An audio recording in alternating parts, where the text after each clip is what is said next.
Well, my relationship with the Red Cross, the Mexican Red Cross, started in 1984. I used to come to Cabo to surf, and one day I had an unlucky fall and ended up cutting myself. And at that point in time, I wasn't familiar with any real hospitals. That sounds weird.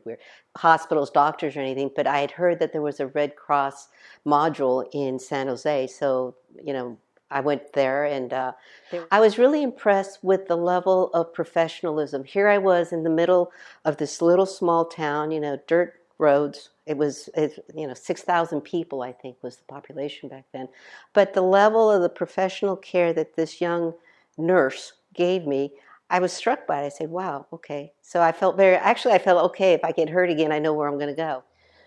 Well, over the years, it's varied. We've provided, as Del Mar or through my husband or I individually, we have provided anything from paint to dollars to ambulances. When I became involved in the Grupo Los Madrugadores de Los Cabos, the doctor here, he was a former madrugador. He was a former pioneer, recipient of the Pioneer of the Year award, and he came and presented to us, the needs of the Cruz Roja and what they needed as far as money and goods and services and whatnot. And I decided to become involved because I became aware for the first time that unlike in the United States, where the first responders are the firemen, and so in the States, we love our firemen, we love our paramedics, because if there's a problem, if there's disaster or danger or something, they're the first responders. But here in Mexico, it's not like that. The firemen show up, maybe to some crashes or fires or whatnot.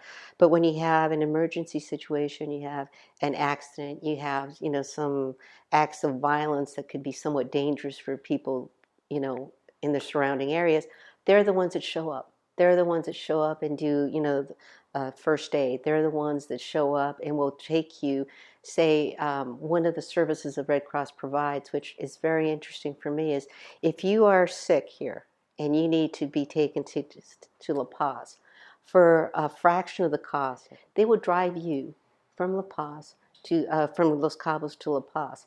A private ambulance here will cost, set you back a few $1,000s for the same privilege. So that's why we're involved. We're involved because they are the ones that actually help the people that need it the most.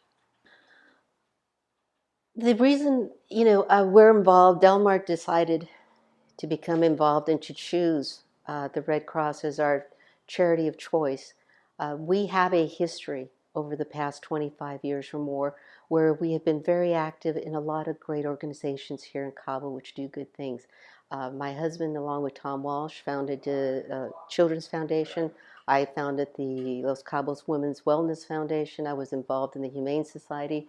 Our homeowners are very generous to a lot of organizations that do a lot of good things here. The reason we chose the Red Cross is because we are thankful. We are thankful because the Red Cross is the one who provides the services to everyone, including everyone that works for us. They have helped us. They help the community. They do a lot of good things with the youth group they have, the classes, the paramedic school. They are the ones that actually go out and encompass the whole community, not just one needy section. And so this community has been very good to our company and to our family.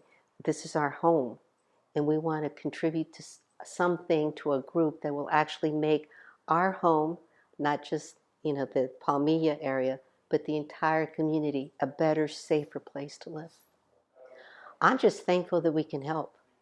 There's no way you can thank someone enough when they save your life or when they save someone's life, someone else's life, and the good that they do.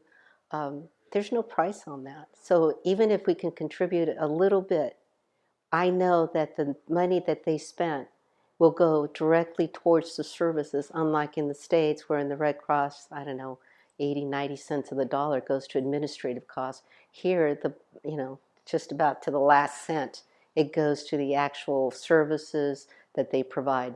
So it's a big difference. And they get no real support from, unless it's raised by us in one way or another, they get no formal support from a government or from some organization where they are underwritten. It's all self-funded. Home. It's in all its magnificence, in all its generosity, in the spirit of the people. that live here, that choose to work here. This is our home. We are here. We're not here just to visit. We live here. I raised my children here. They went to school here. Um, all we can do is make our home better. I'm Lucia Hatfield, and I invite you to come donate to a magnificent cause where you're not only making yourself feel good, but you're actually contributing to the betterment of the entire community.